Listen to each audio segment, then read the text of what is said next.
Today, we're going to unpack a 2,000-year-old text that, believe it or not, offers a surprisingly modern framework for understanding our own minds and the whole nature of suffering itself. Let's just kick things off with a question that feels, well, pretty universal, right? It's really at the heart of the ancient story we're exploring. Why are we so often drawn to things that, deep down, we kind of know might end up causing us pain? So, our story starts with a group of monks back in ancient India, and they get confronted by some rival teachers with a really challenging claim, one that just leaves them totally speechless. These rival teachers basically said, hey, look, our philosophies, they're identical to the Buddhists. We all talk about desire, beauty, and feeling. So what's the real difference between us? And you know what? The monks, they didn't have an answer.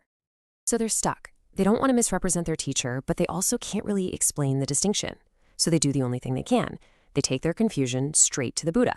And this one simple question, well, it sets the stage for a lesson that's way deeper and more practical than any of them were expecting. So the Buddha, instead of just giving them a simple yes or no, does something way more interesting.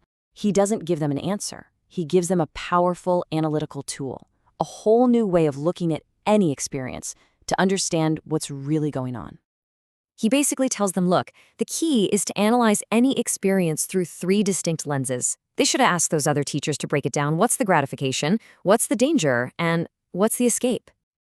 First up, you have to clearly see and, acknowledge the gratification.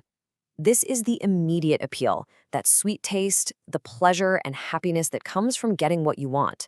There's no denial here. You start by understanding why it's so attractive in the first place. Second, and this is so crucial, you have to thoroughly investigate the danger. Now, this isn't just some minor downside. The original text calls it the downfall or decay. It's the inevitable suffering, the hidden costs, and the simple fact that the initial pleasure is always temporary. That's a reality our brains are often wired to ignore for that immediate reward. And then finally, with a really clear understanding of both the pleasure and the pain, you can then see the escape. And the escape isn't some physical act. It's the mental act of just letting go, of giving up the craving itself. And that is the true path to freedom.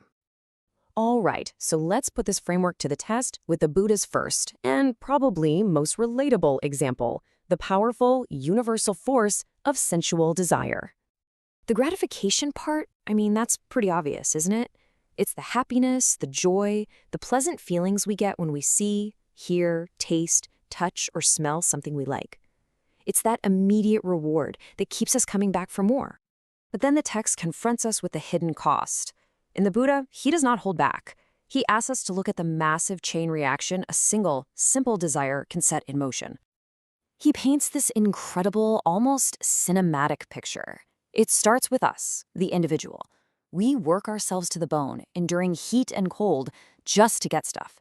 Then we live in constant fear that we're going to lose it. Then, that same craving spirals outward, causing fights within families, parent against child, sibling against sibling, and then it just explodes into societal conflict, with entire nations going to war over resources. And here, we see the ultimate personal cost.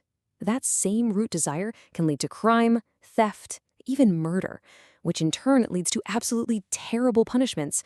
But even beyond the physical consequences is the mental suffering, a chain of actions that the text says creates a vast mass of suffering, all born from that one little initial craving. So the escape, then, isn't about rejecting pleasure. It's about seeing this whole messy chain reaction so clearly that the root craving just loses its grip on you. The escape is that conscious act of just letting it go. All right, let's move on to the next example, because this is where it gets really interesting, our attachment to physical form, especially the allure of beauty. So again, the framework shows this stark contrast. The gratification is the delight we take in beauty, the danger, the absolute, unavoidable 100% certainty that it is going to fade. It's a truth we all know, but man, we often choose to ignore it. And to really hammer this point home, the text asks us to visualize this process without flinching. To not just see beauty as it is now, but to see its entire life cycle. To picture that same form in old age, weak, gray hair, bent back. To see it in sickness, and then in death.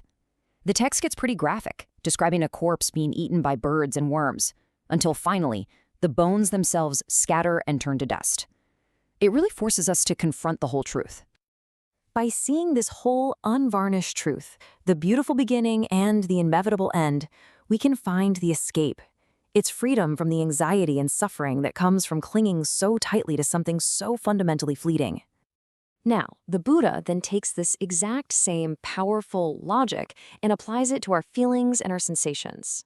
Whether they're pleasant, painful, or just kind of neutral, the text shows how this framework is a universal tool for understanding any part of our inner world.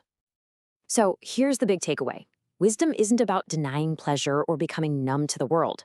It's about developing a complete 360-degree view. It's about understanding an experience's full context, not just the part that feels good in the moment. The Buddha's whole lesson to his monks was that freedom doesn't come from picking a side. It comes from seeing the complete picture, the sweet taste, the hidden cost, and the path to letting go. It's only by seeing all three of these aspects clearly that we can find a genuine, lasting path to peace. And that leaves us with a final thought. This isn't just some ancient philosophy. It's a really practical tool we can use today, right now, to better understand our own minds and our choices. So what happens when you apply this lens to your own life?